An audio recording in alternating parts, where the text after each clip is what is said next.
ಹಲವಾರು ವಿಧಾನಸಭಾ ಕ್ಷೇತ್ರಗಳಿಗೆ ಪ್ರವಾಸವನ್ನ ಮಾಡುವ ಮೂಲಕ ಇವತ್ತು ವರುಣಾ ಕ್ಷೇತ್ರದಲ್ಲೂ ಕೂಡ ಆಯೋಜನೆ ಮಾಡ್ಕೊಂಡಿರ್ತಕ್ಕಂಥ ಜನರೊಂದಿಗೆ ಜನತಾದಳ ಜೊತೆಯಲ್ಲಿ ಪಕ್ಷ 25 ವರ್ಷಗಳ ಕಾಲ ರಾಜ್ಯದ ಕನ್ನಡಿಗರ ಒಂದು ಆಶೀರ್ವಾದದಿಂದ ಏಕೈಕ ಪ್ರಾದೇಶಿಕ ಪಕ್ಷ ಕನ್ನಡ ನಾಡಿನಲ್ಲಿ 25 ವರ್ಷಗಳ ಕಾಲ ಸುದೀರ್ಘವಾಗಿ ಸ್ಥಾಪನೆ ಆಗಿರ್ತಕ್ಕಂಥದ್ದು ನಿಮ್ಮೆಲ್ಲರ ಪುಣ್ಯಾತ್ಮರ ಒಂದು ಆಶೀರ್ವಾದದಿಂದ ಅಂತಕ್ಕಂಥದ್ದು ಈ ಸಂದರ್ಭದಲ್ಲಿ ಅತ್ಯಂತ ಗಟ್ಟಿ ಧ್ವನಿಯಿಂದ ತಮ್ಮೆಲ್ಲರಿಗೂ ತಿಳಿಸಲಿಕ್ಕೆ ಬಯಸ್ತೇನೆ. 2018ರ ಜನತಾದಳ ಪಕ್ಷದ ಅಭ್ಯರ್ಥಿಗಳಾಗಿ ಅಭಿಷೇಕ್ ರವರು ನಿಮ್ಮ ಮುಂದೆ ಸ್ಪರ್ಧಿಗಳಾಗಿ ಬಂದು ನಿಂತ ಸಂದರ್ಭದಲ್ಲಿ 28,000ಕ್ಕಿಂತ ಹೆಚ್ಚು ಮತಗಳು ಅವ್ರ ಪರವಾಗಿ ಕ್ರೋಢೀಕರಿಸ್ತಕ್ಕಂಥದ್ದಕ್ಕೆ ನೀವೆಲ್ಲರೂ ಕೂಡ ಸಹಕಾರವನ್ನು ವ್ಯಕ್ತಪಡಿಸಿದ್ರಿ. ಅಭಿಷೇಕ್ ರವರು ಇತ್ತೀಚೆಗೆ ಮೈಸೂರು ಜಿಲ್ಲೆಯಲ್ಲಿ ಪಕ್ಷದ ಕಾರ್ಯಕ್ರಮವನ್ನು ನೆರವೇರ್ತಾ ಇದ್ದಂಥ ಒಂದು ಸಂದರ್ಭದಲ್ಲಿ ವರುಣಾ ಕ್ಷೇತ್ರಕ್ಕೂ ಕೂಡ ತಾವು ಆಗಮಿಸಬೇಕು, ಈ ಭಾಗದಲ್ಲಿ ಪಕ್ಷವನ್ನು ಪ್ರೀತಿಸ್ತಕ್ಕಂಥ ಹಾಗೂ ಪಕ್ಷದ ನಾಯಕರನ್ನ ಪ್ರೀತಿಸ್ತಕ್ಕಂಥ ವರ್ಗ ಅಪಾರ ಸಂಖ್ಯೆಯಲ್ಲಿದೆ. ತಾವು ಇಲ್ಲಿಗೂ ಕೂಡ ಒಂದು ದಿನ ಸಮಯವನ್ನು ನಿಗದಿಪಡಿಸ್ಕೊಳ್ಬೇಕು. ನಾವು ಅತ್ಯಂತ ಬೃಹತ್ ಸಂಖ್ಯೆಯಲ್ಲಿ ಈ ಭಾಗದಲ್ಲಿ ಜನ ಬರ್ತಕ್ಕಂಥದ್ದಕ್ಕೆ ಅಪೇಕ್ಷೆಯನ್ನು ಇಟ್ಕೊಂಡಿದ್ದಾರೆ. ಒಂದು ಸಮಯವನ್ನು ನಿಗದಿಪಡಿಸಿ ಅಂತಕ್ಕಂಥದ್ದು ಅಭಿಷೇಕ್ ರವರು ಬಂದು ಸಾರಾ ಮಹೇಶ್ ಅಣ್ಣ ಅವ್ರ ಹತ್ರ ಮತ್ತು ನಮ್ಮ ಜಿಲ್ಲಾಧ್ಯಕ್ಷರಾಗಿರ್ತಕ್ಕಂಥ ಅಶ್ವಿನ್ ಅಣ್ಣವರ ಬಳಿ ಮಾತಾಡಿದಂಥ ಸಂದರ್ಭದಲ್ಲಿ ಇವತ್ತು 13ನೇ ತಾರೀಕು ನಿಮ್ಗೆ ಗೊತ್ತಿದೆ, ಪ್ರತಿನಿತ್ಯ ಮದುವೆ ಕಾರ್ಯಕ್ರಮಗಳು ಹೆಚ್ಚಾಗಿದೆ.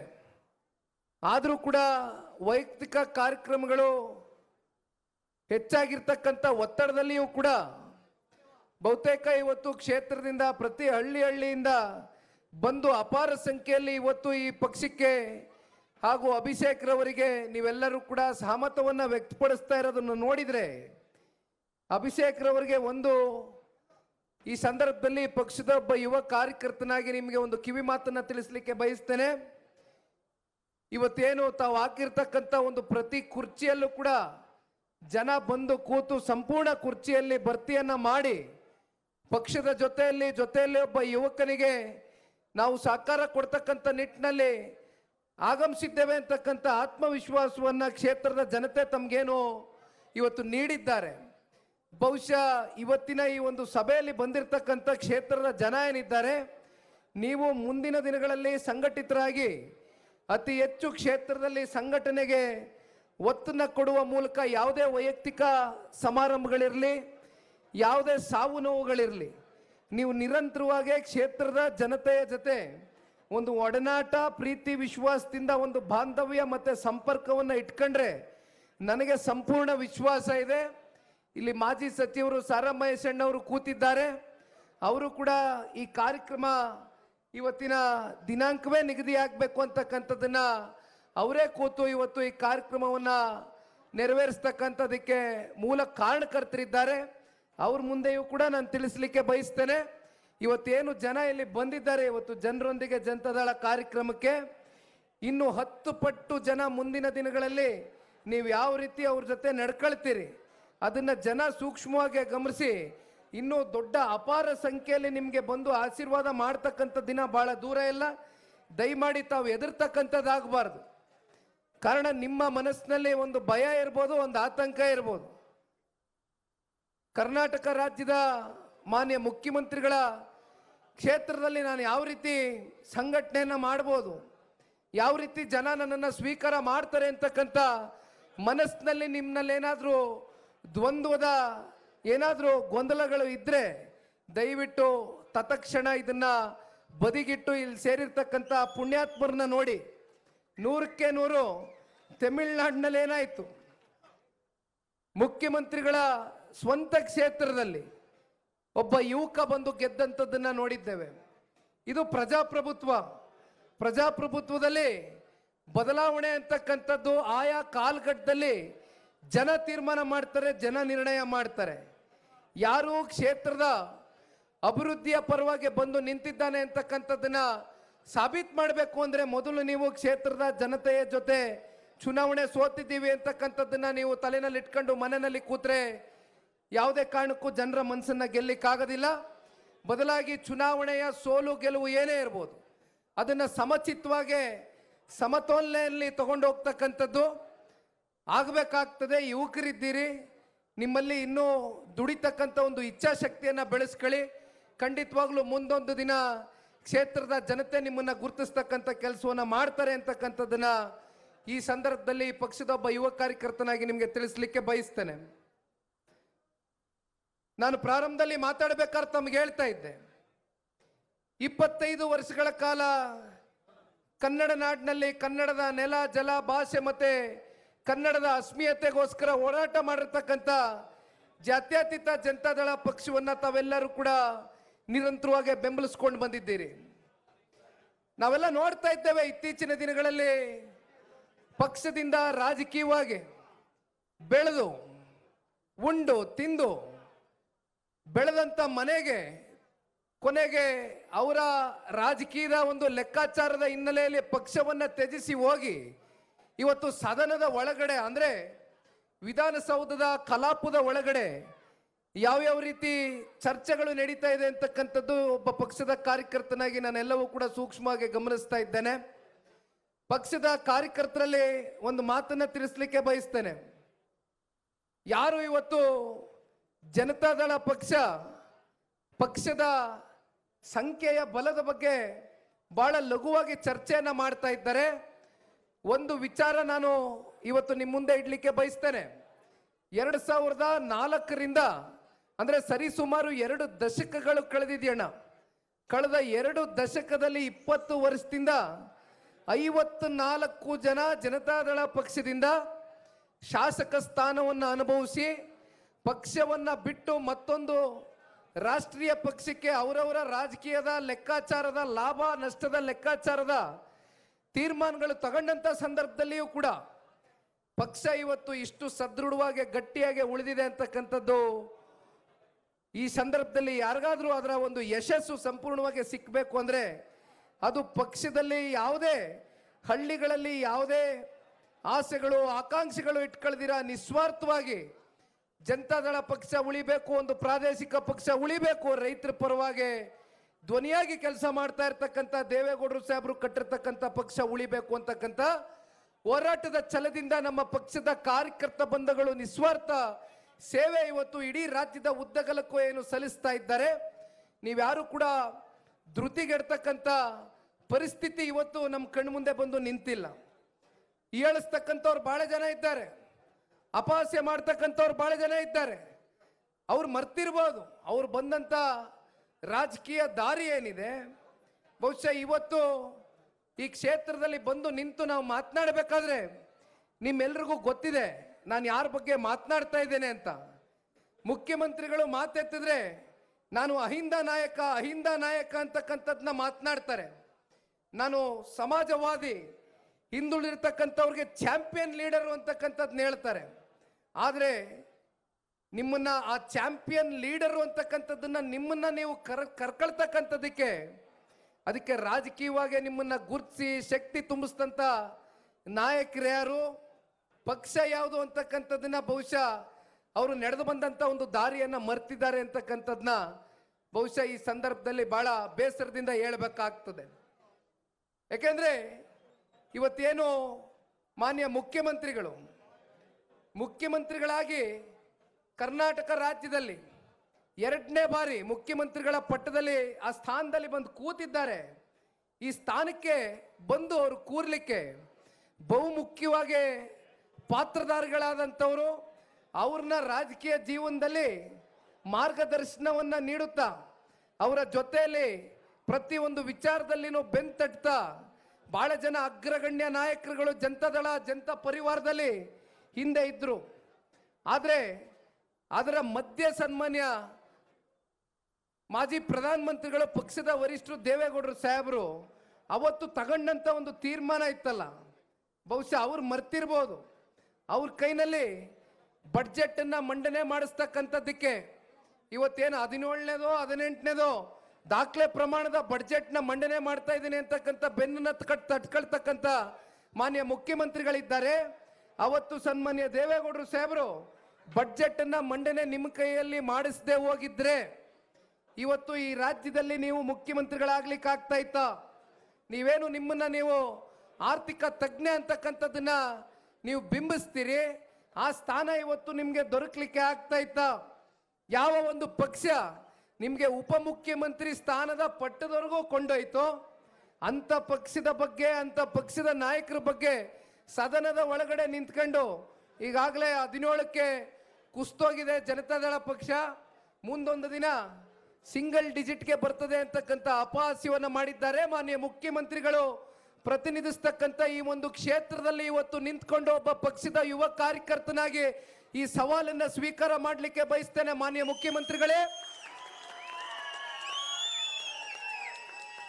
ಯಾವ 2004ರ ಗಡಿಯಲ್ಲಿ 58 ಶಾಸಕರನ್ನ ಜನತಾದಳ ಪಕ್ಷ ಹೊಂದಿತ್ತು, ಬಹಳ ಜನ ಈ ಪಕ್ಷವನ್ನ ಅವರವರ ರಾಜಕೀಯ ಸ್ವಾರ್ಥಕ್ಕೆ, ಅವರವರ ರಾಜಕೀಯದ ಲೆಕ್ಕಾಚಾರಕ್ಕೆ ಪಕ್ಷವನ್ನ ಬಳಸ್ಕೊಂಡು ಹೋದಂಥದ್ದನ್ನ ಒಂದು ಇತಿಹಾಸವನ್ನ ನಾವು ನೋಡಿದ್ದೇವೆ.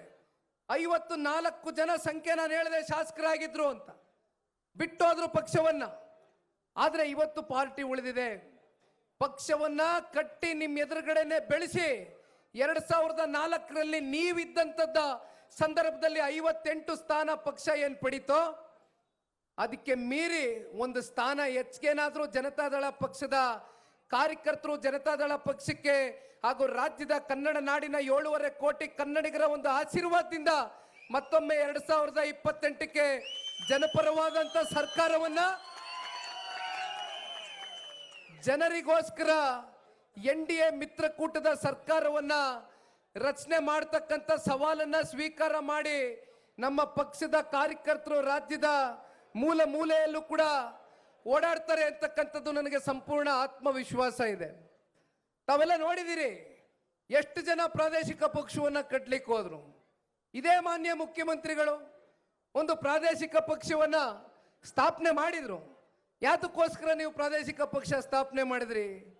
ರಾಜಕೀಯದಲ್ಲಿ ಅಧಿಕಾರಕ್ಕೋಸ್ಕರ, ಕುರ್ಚಿಗೋಸ್ಕರ ರಾಜಕೀಯ ಪಕ್ಷವನ್ನ ಸ್ಥಾಪನೆ ಮಾಡಿದ್ರಿ. ಏನಾಯ್ತು ನಿಮ್ಮ ಪಕ್ಷ? ಅಂತಿಮವಾಗಿ ಮತ್ತೊಂದು ರಾಷ್ಟ್ರೀಯ ಪಕ್ಷಕ್ಕೆ ಹೋಗಿ ಗುಲಾಮರಾಗಿ, ಸೆರೆಂಡರ್ ಆಗಿ ಅದನ್ನ ವಿಲೀನವನ್ನ ಮಾಡ್ಕೊಂಡಂಥವ್ರು ನಮ್ಮ ಮಾನ್ಯ ಮುಖ್ಯಮಂತ್ರಿಗಳು. ಹಾಗಾಗಿ ಜನತಾದಳ ಪಕ್ಷದ ನಮ್ಮ ಬಲದ ಬಗ್ಗೆ ತಾವ್ಯಾರು ಕೂಡ ಚಿಂತೆ ಮಾಡಬೇಕಾಗಿಲ್ಲ. ಪಕ್ಷ ಬಹಳ ಸದೃಢವಾಗಿದೆ, ಗಟ್ಟಿಯಾಗಿದೆ. ಇದ್ರ ಮಧ್ಯೆ ಇಲ್ಲಿ ಬಹಳ ಜನ ಕ್ಷೇತ್ರದಲ್ಲಿ ಸರ್ವ ಜನಾಂಗದ ಶಾಂತಿಯ ತೋಟ ಅಂತಕ್ಕಂಥದ್ದು ಕುವೆಂಪುರವರು ನಮಗೇನು ಒಂದು ಹೇಳಿದ್ದಾರೆ, ಅದನ್ನ ಸನ್ಮಾನ್ಯ ಕುಮಾರಣ್ಣ ಅವರು ಸುದೀರ್ಘವಾದಂಥ ರಾಜಕಾರಣದ ಬದುಕಿನ ಉದ್ದಗಲಕ್ಕೂ ಕೂಡ ಚಾಚು ತಪ್ಪದಿರ ಪಾಲನೆ ಮಾಡ್ಕೊಂಡೇ ಬಂದಿದ್ದಾರೆ. ಅಂತ ಸರ್ವ ಜನಾಂಗ ವಾಸವಾಗಿರ್ತಕ್ಕಂಥ ವರುಣಾ ವಿಧಾನಸಭಾ ಕ್ಷೇತ್ರದಲ್ಲಿ ಇವತ್ತು ಪರಿಶಿಷ್ಟ ವರ್ಗ ಅತಿ ಹೆಚ್ಚಾಗಿ ವಾಸವಾಗಿರ್ತಕ್ಕಂಥ ಈ ಕ್ಷೇತ್ರ, ನಾವೆಲ್ಲ ಇವತ್ತು ಸರ್ಕಾರಕ್ಕೆ ಒಂದು ಪ್ರಶ್ನೆನ ಮಾಡಬೇಕಾಗ್ತದೆ. ಯಾವ ಅಹಿಂದ ನಾಯಕ ಚಾಂಪಿಯನ್ ಲೀಡರ್ ಅಂತಕ್ಕಂಥ ದೊಡ್ಡ ದೊಡ್ಡ ಉದ್ದ ಭಾಷಣವನ್ನ ಮಾಡ್ತಕ್ಕಂಥ ಮಾನ್ಯ ಮುಖ್ಯಮಂತ್ರಿಗಳು ನಿಜವಾಗ್ಲೂ ಕೂಡ ಪರಿಶಿಷ್ಟ ಜಾತಿ ಪರಿಶಿಷ್ಟ ವರ್ಗದ ಸಮಸ್ಯೆಯನ್ನ ಆಲಿಸ್ತಕ್ಕಂಥದ್ದಕ್ಕೆ ನಿಮ್ಮ ಸರ್ಕಾರಗಳು ಯಾವ್ದಾದ್ರೂ ದೃಢವಾದಂಥ ದಿಟ್ಟ ಹೆಜ್ಜೆಯನ್ನ ಇಲ್ಲಿವರೆಗೂ ಇಟ್ಟಿದ್ದೀರಾ? ಬದಲಾಗಿ SCP TSP ಹಣವನ್ನ ಕಳೆದ 3 ವರ್ಷದಿಂದ ಸತತವಾಗಿ ಗ್ಯಾರಂಟಿಗಳ ಹೆಸರಲ್ಲಿ ಸರಿಸುಮಾರು 35ರಿಂದ 40 ಸಾವಿರ ಕೋಟಿ, ಅಂದ್ರೆ ನಮ್ಮ ದಲಿತ ಕೇರಿಯ ಅಭಿವೃದ್ಧಿಗೆ ಇಟ್ಟಿರ್ತಕ್ಕಂಥ ಹಣ, ಅದು ನಮ್ಮ ಪರಿಶಿಷ್ಟ ಜಾತಿಯ ಮಕ್ಕಳ ಒಂದು ಭವಿಷ್ಯವನ್ನ ರೂಪಿಸ್ತಕ್ಕಂಥ ಹಣ, ಜೊತೆಯಲ್ಲಿ ನಿಮ್ಮ ರಸ್ತೆಗಳು, ನಿಮ್ಮ ಸಮಸ್ಯೆಗಳನ್ನ ಬಗೆಹರಿಸ್ತಕ್ಕಂಥದಕ್ಕೆ ಗ್ರಾಮದ ಮಟ್ಟದಲ್ಲಿ ಆ ಹಣ ಸಂಪೂರ್ಣವಾಗಿ ಇವತ್ತು ಗ್ಯಾರಂಟಿಗಳ ಹೆಸರಲ್ಲಿ ಅದನ್ನ ಸಂಪೂರ್ಣ ಡೈವರ್ಟ್ ಮಾಡ್ಕೊಂಡಿದ್ದಾರೆ. ಇದೇನಾ ನೀವು ಪರಿಶಿಷ್ಟ ಜಾತಿಗೆ ಪರಿಶಿಷ್ಟ ವರ್ಗದವ್ರಿಗೆ ಕೊಡ್ತಕ್ಕಂಥ ಪ್ರೀತಿ? ಮತ್ತೊಂದು ಕಡೆ ಇವತ್ತು ರೈತರು ಎಲ್ಲಿ ನೋಡಿದ್ರು ಕೂಡ ಆತ್ಮಹತ್ಯೆಗಳ ಪ್ರಕರಣ ಕಳೆದ 3 ವರ್ಷದಿಂದ ಬಹಳ ದೊಡ್ಡ ಮಟ್ಟದಲ್ಲಿ ನಡೀತಾ ಇದೆ. ಇದಕ್ಕೆ ಯಾವ ಒಂದು ಸರ್ಕಾರದಲ್ಲಿ ಇರ್ತಕ್ಕಂಥ ಕೃಷಿ ಮಂತ್ರಿಗಳಾಗ್ಲಿ ಮುಖ್ಯಮಂತ್ರಿಗಳಾಗ್ಲಿ ಇಲ್ಲಿಯವರೆಗೂ ಬಂದು ಆ ರೈತರ ಒಂದು ಬಾಳನ್ನ ಹಸನಗೊಳಿಸ್ತಕ್ಕಂಥದಕ್ಕೆ ಯಾವುದೇ ಒಂದು ಕಾರ್ಯಕ್ರಮಗಳನ್ನ ರೂಪಿಸಿಲ್ಲ. ಮೈಸೂರು ಜಿಲ್ಲೆಯಲ್ಲೇ ನಾವು ಹೇಳ್ತಕ್ಕಂಥದ್ದಾದ್ರೆ ಸರಿಸುಮಾರು 138 ಜನ ರೈತಾಪಿ ವರ್ಗ ಇಲ್ಲಿಯವರೆಗೂ ಕಳೆದ 3 ವರ್ಷದಲ್ಲಿ ಆತ್ಮಹತ್ಯೆಗೆ ಶರಣಾಗಿದ್ದಾರೆ. ಅಂತ ರೈತರನ್ನ ಉಳಿಸ್ತಕ್ಕಂಥ ಕೆಲಸ ಯಾಕೆ ಈ ರಾಜ್ಯ ಸರ್ಕಾರ ಮಾಡ್ತಾ ಇಲ್ಲ? ಇಲ್ಲಿಯವರೆಗೂ ನೀವು ರೈತರಿಗೆ ನೀಡಬೇಕಾಗಿರ್ತಕ್ಕಂಥ ರಸಗೊಬ್ಬರಗಳು ಎಲ್ಲಿಗೋಗಿ ನಿಂತಿತ್ತು? ಕಳೆದ 6 ತಿಂಗಳಿಂದ ಎಲ್ಲ ಮಾಧ್ಯಮಗಳಲ್ಲಿ ಚರ್ಚೆಗೆ ಬಂತು. ರಸಗೊಬ್ಬರಗಳು ಇವತ್ತು ರೈತರಿಗೆ ಸರ್ಕಾರ ಕಮ್ಮಿ ದರದಲ್ಲಿ ಕೊಡಬೇಕಾಗಿರ್ತಕ್ಕಂಥದ್ದು ನಿಮ್ಮ ಜವಾಬ್ದಾರಿ ಏನಿದೆ? ಎಲ್ಲೋ ಒಂದು ಕಡೆ ಅದನ್ನ ಮತ್ತೊಂದು ಕಡೆ ಬ್ಲ್ಯಾಕ್ ಮಾರ್ಕೆಟ್ ಅಲ್ಲಿ ಜಾಸ್ತಿ ದುಡ್ಡನ್ನ ಕೊಟ್ಟು ರೈತರು ಕೊಂಡ್ಕೊಳ್ತಕ್ಕಂಥ ಪರಿಸ್ಥಿತಿ. TC ಕನೆಕ್ಷನ್ ಬಗ್ಗೆ ಮಾತಾಡ್ತಾ ಇದ್ರು. ಇಲ್ಲಿ TC ಕನೆಕ್ಷನ್ ಏನಾಗಿತ್ತು? ಕುಮಾರಣ್ಣನ ಕಾಲದಲ್ಲಿ ಎಷ್ಟು ಕೊಡ್ತಾ ಇದ್ರು ರೈತರಿಗೆ TC ಕನೆಕ್ಷನ್? 25,000 ರೂಪಾಯಿ. ಇವತ್ತೆಲ್ಲಿಗೋಗಿ ನಿಂತಿದೆ TC ಕಲೆಕ್ಷನ್ ಬೆಲೆ? 3 ಲಕ್ಷವಾ, 4 ಲಕ್ಷವಾ, 5 ಲಕ್ಷವಾ? ಹತ್ತತ್ರ 3,000 ಜನ ರೈತರು ಆತ್ಮಹತ್ಯೆ ಮಾಡ್ಕೊಂಡವ್ರೆ. ಅಲ್ಲಿ ನಮ್ಮ ಕಲ್ಯಾಣ ಕರ್ನಾಟಕದಲ್ಲಿ ಕಳೆದ ವರ್ಷ ಅತಿವೃಷ್ಟಿ ಆಯಿತು, ಧಾರಾಕಾರವಾಗಿ ಮಳೆ ಬಂತು. ಅಲ್ಲಿರ್ತಕ್ಕಂಥ ರೈತರು ಪಾಪ ಕಷ್ಟಜೀವಿಗಳು, ಅವ್ರು ಬೆಳೆದಂಥ ಬೆಳೆ ಎಲ್ಲ ಸಂಪೂರ್ಣ ನಾಶ ಆಯಿತು.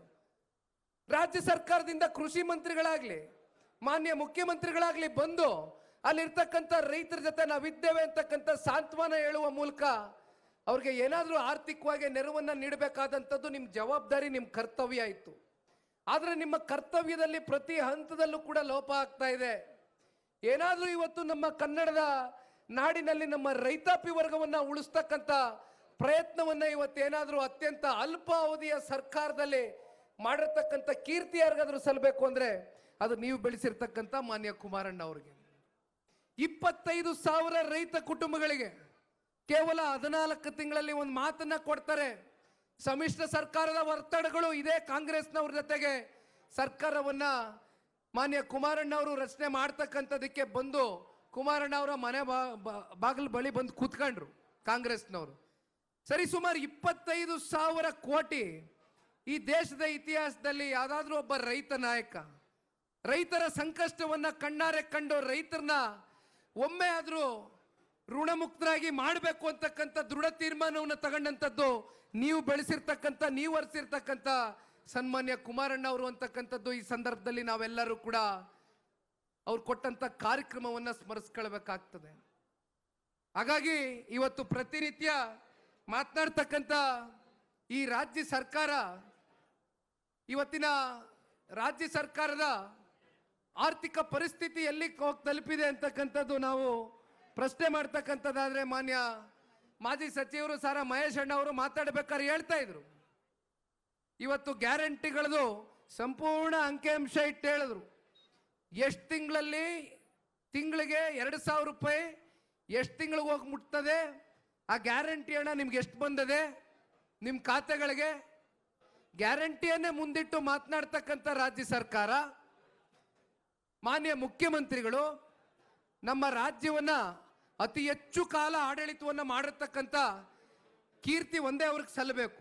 ಆದರೆ ಯಾವ ರೀತಿ ಆಡಳಿತ ಮಾಡಿದ್ರು, ಯಾವ ರೀತಿ ಜನರ ಬದುಕನ್ನ ಹಸನಗೊಳಿಸಿದ್ರು, ಯಾವ ರೀತಿ ಕಷ್ಟದಲ್ಲಿರ್ತಕ್ಕಂಥ ಧ್ವನಿ ಇಲ್ಲದೆ ಇರ್ತಕ್ಕಂಥ ಜನನ ಯಾವ ರೀತಿ ಬದುಕನ್ನ ಕಟ್ಕೊಟ್ರು ಅಂತಕ್ಕಂಥದ್ದು ಇವತ್ತು ನಾವು ಯಾರು ಕೂಡ ಪ್ರಶ್ನೆ ಮಾಡುವಂಥದ್ದಿಲ್ಲ, ಯಾಕೆಂದ್ರೆ ಅದು ಉತ್ತರವೇ ಇಲ್ಲ.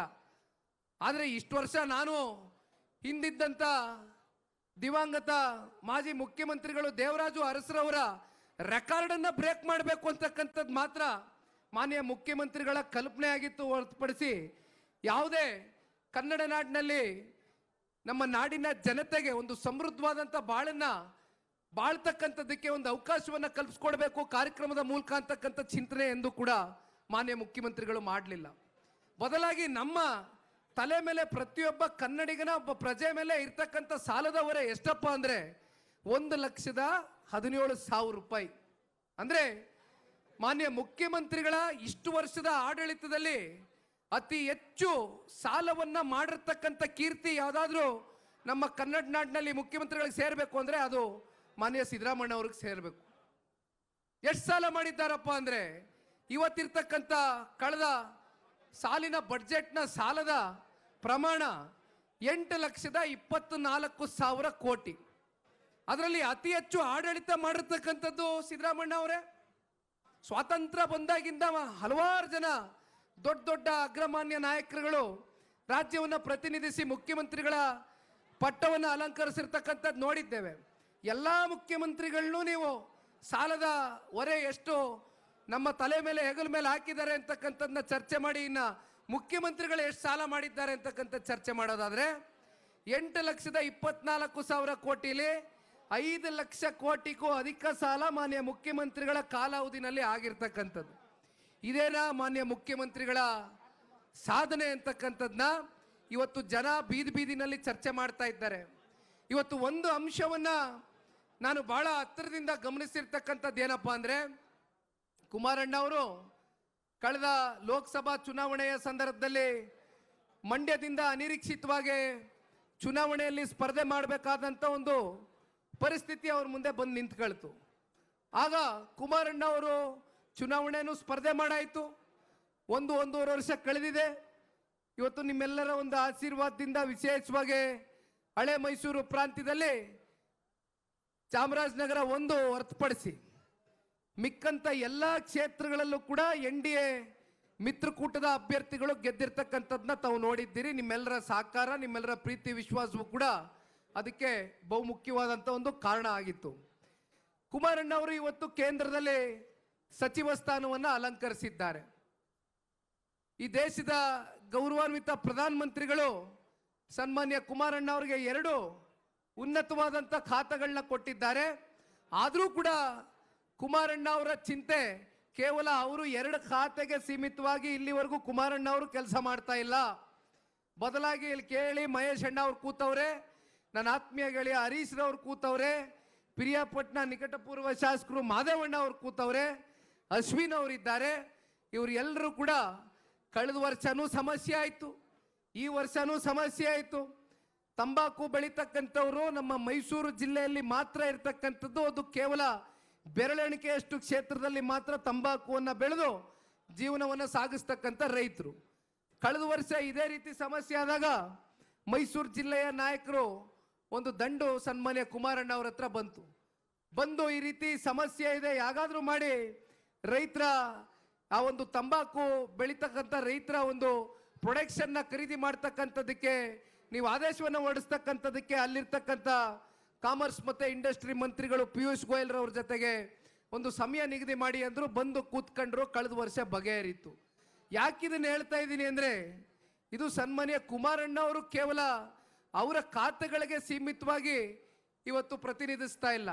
ಬದಲಾಗಿ ಕನ್ನಡ ನಾಡಿನ ರೈತರ ಸಮಸ್ಯೆಗಳು, ಸಂಕಷ್ಟಗಳು, ಅದು ಯಾವುದೇ ಹಂತದಲ್ಲಿರ್ಬೋದು, ಏನೇ ಸಮಸ್ಯೆಗಳಿದ್ರೂ ಕೂಡ ಸನ್ಮಾನ್ಯ ಕುಮಾರಣ್ಣ ಅವರ ಮನೆ ಬಾಗಿಲು ಸದಾಕಾಲ ರೈತರಿಗೆ ತೆರೆದಿರುತ್ತೆ ಅಂತಕ್ಕಂಥದ್ದನ್ನ ಬಹುಶಃ ಇದು ಒಂದು ನಿದರ್ಶನ ನಿಮ್ಮ ಕಣ್ಮುಂದೆ ನಾನು ಇಡ್ಲಿಕ್ಕೆ ಬಯಸ್ತೇನೆ. ಇವತ್ತೇನಾದರೂ ಜನತಾದಳ ಪಕ್ಷ ಈಗಲೂ ಕೂಡ ಉಸಿರಾಡ್ತಾ ಇದೆ 20 ವರ್ಷ ಆದ್ಮೇಲೂ ಕೂಡ ಅಂದ್ರೆ ಅದಕ್ಕೆ ಬಹುಮುಖ್ಯವಾದಂಥ ಕಾರಣ ನಮ್ಮ ರೈತಾಪಿ ವರ್ಗ. ಹಾಗಾಗಿ ರೈತರ ಜೊತೆಯಲ್ಲಿ ಸದಾಕಾಲ ಜನತಾದಳ ಪಕ್ಷ ಇರ್ಬೋದು, ದೇವೇಗೌಡರು ಸಾಹೇಬರ ಒಂದು ಮಾರ್ಗದರ್ಶನ ಇರ್ತದೆ. ಕುಮಾರಣ್ಣ ಅವರ ನಾಯಕತ್ವದಡಿ 2028ಕ್ಕೆ ಎಲ್ಲ ಜಾತಿ, ಸಮುದಾಯ, ವರ್ಗ, ಧರ್ಮವನ್ನ ಪ್ರೀತಿಸ್ತಕ್ಕಂಥದ್ದೇ ನಿಜವಾದಂಥ ಸಿದ್ಧಾಂತ ಅಂತಕ್ಕಂಥದ್ದು ನಾನು ನಂಬಿದ್ದೇನೆ. ಯಾಕೆಂದ್ರೆ ಬಹಳ ಜನ ಸಿದ್ಧಾಂತದ ಬಗ್ಗೆ ಚರ್ಚೆ ಮಾಡ್ತಾರೆ. ಇತ್ತೀಚೆಗೆ ಸಿದ್ಧಾಂತದ ಬಗ್ಗೆ ಚರ್ಚೆ ಮಾಡೋದು ಒಂದು ಫ್ಯಾಷನ್ ಆಗೋಗಿದೆ, ಒಂದು ಟ್ರೆಂಡ್ ಆಗೋಗಿದೆ. ಯಾವುದಪ್ಪ ನಿಜವಾದಂಥ ಸಿದ್ಧಾಂತ ಅಂದ್ರೆ, ಯಾವ ಒಬ್ಬ ನಾಯಕ ರಾಜ್ಯದಲ್ಲಿ ಜನ ಅವನಿಗೆ ಅಧಿಕಾರವನ್ನ ಕೊಟ್ಟಿರ್ತಾನೆ, ಮನೆಗೆ ಬಂದಂತ ಸಂದರ್ಭದಲ್ಲಿ ಕಷ್ಟ ಹೇಳ್ಕೊಂಡು, ಅದು ಮಹೇಶ್ ಅಣ್ಣ ಹೇಳ್ತಾ ಇದ್ರು, ನಮ್ಮ ಮನೆ ಬಾಗ್ಲಿಗೆ ಬಂದ್ರೆ ನೀವು ನೋಡ್ಬೋದು ಪ್ರತಿನಿತ್ಯ ಯಾವ ದೊಡ್ಡ ದೊಡ್ಡ ವ್ಯಾಪಾರ ಮಾಡ್ತಕ್ಕಂಥವ್ರು, ಬಿಸ್ನೆಸ್ ಮಾಡ್ತಕ್ಕಂಥವ್ರು, ಯಾವುದೋ ದೊಡ್ಡ ದೊಡ್ಡ ಕಾರ್ಪೊರೇಟ್ ಕಂಪ್ನಿ ಮಾಲೀಕರು ಬಂದು ಕುಮಾರಣ್ಣ ಅವ್ರ ಮನೆಗೆ ಬರ್ತಕ್ಕಂಥವ್ರಿಲ್ಲ. ಬದಲಾಗಿ ಎಲ್ಲ ಜಾತಿ, ವರ್ಗ, ಧರ್ಮ, ಸಮುದಾಯದ ಕಷ್ಟ ಹೇಳ್ತಕ್ಕಂಥವ್ರು, ಆರೋಗ್ಯದ ಸಮಸ್ಯೆಗೆ ಎದುರಾದಂಥ ಸಂದರ್ಭದಲ್ಲಿ ಕುಮಾರಣ್ಣ ಅವ್ರ ಮನೆಗೆ ಬರ್ತಾರೆ. ಉದ್ಯೋಗದ ಸಮಸ್ಯೆ ಎದುರಾದಂಥ ಸಂದರ್ಭದಲ್ಲಿ ನನ್ನ ಯುವಕ ಮಿತ್ರರು ಕುಮಾರಣ್ಣ ಅವ್ರ ಹತ್ರ ಬರ್ತಾರೆ. ಇನ್ನು ವಿದ್ಯಾಭ್ಯಾಸದ ಖರ್ಚು ವೆಚ್ಚು ಸಮಸ್ಯೆ ಆದಂಥ ಸಂದರ್ಭದಲ್ಲಿ ಕುಮಾರಣ್ಣ ಅವ್ರ ಹತ್ರ ಬರ್ತಾರೆ. ಈ ರೀತಿ ನಮ್ಮ ಮನೆ ಮುಂದೆ ಬರ್ತಕ್ಕಂಥವ್ರು ಬಡವರು, ದಲಿತರು, ಶೋಷಿತರು, ಯಾರ್ಯಾರು ಧ್ವನಿ ಇಲ್ಲದೆ ಇರ್ತಕ್ಕಂಥ ಜನ ಯಾವ ರಾಜ್ಯ ಸರ್ಕಾರದ ಕೈಯಲ್ಲಿ ಅವರ ಪರವಾಗಿ ಕೆಲಸವನ್ನ ಮಾಡಕ್ಕಾಗದೇ ಇರ್ತಕ್ಕಂಥವ್ರು ಕೊನೆಗೆ ನಮ್ಮ ಕುಮಾರಣ್ಣ ಅವ್ರ ಹತ್ರ ಹೋದ್ರೆ ನಮ್ಗೆ ಏನಾದರೂ ನಮ್ಮ ಸಂಕಷ್ಟಕ್ಕೆ ಪರಿಹಾರ ಸಿಗುತ್ತೆ ಅಂತ ಬರ್ತಕ್ಕಂಥವ್ರು ಅಪಾರ ಸಂಖ್ಯೆಯಲ್ಲಿದ್ದಾರೆ. ಅಂಥವ್ರಿಗೋಸ್ಕರ ಇವತ್ತು ಜನತಾದಳ ಪಕ್ಷ ಇರ್ತಕ್ಕಂಥದಣ್ಣ. ನಾವು ಯಾವತ್ತೂ ಕೂಡ ಅಧಿಕಾರಕ್ಕೆ ಅಪಾಪಿಯನ್ನ ಇಟ್ಕೊಂಡು ಅಧಿಕಾರವೇ ನಮಗೆ ಬಹಳ ಮುಖ್ಯ ಅಂತಕ್ಕಂಥದ್ದನ್ನ ನಾವು ಯಾವತ್ತೂ ಕೂಡ ಭಾವಿಸಿಲ್ಲ. ಅಧಿಕಾರ ಕೊಟ್ಟಾಗ ತಗ್ಗಿ ಬಗ್ಗಿ ಜನರ ಪರವಾಗಿ ಸೇವೆಯನ್ನು ಮಾಡಿದ್ದೇವೆ.